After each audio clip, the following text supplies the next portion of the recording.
What's up everyone and welcome back to another tutorial. Today we're going to see how to make Aviator Predictor bot in Telegram. To get started, launch the Telegram app on your mobile device.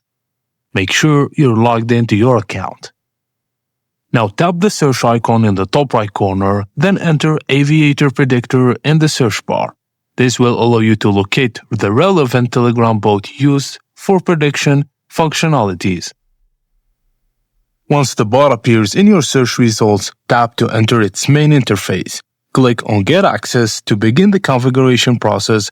This step gives you entry to the bot's core features. Just a tip, businesses that use multiple bots across different regions can benefit from centralized setup documentation for better scalability.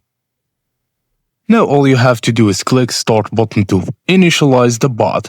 You will then be prompted to add the TX bot. A required integration, just confirm the addition, then tap Start again to activate.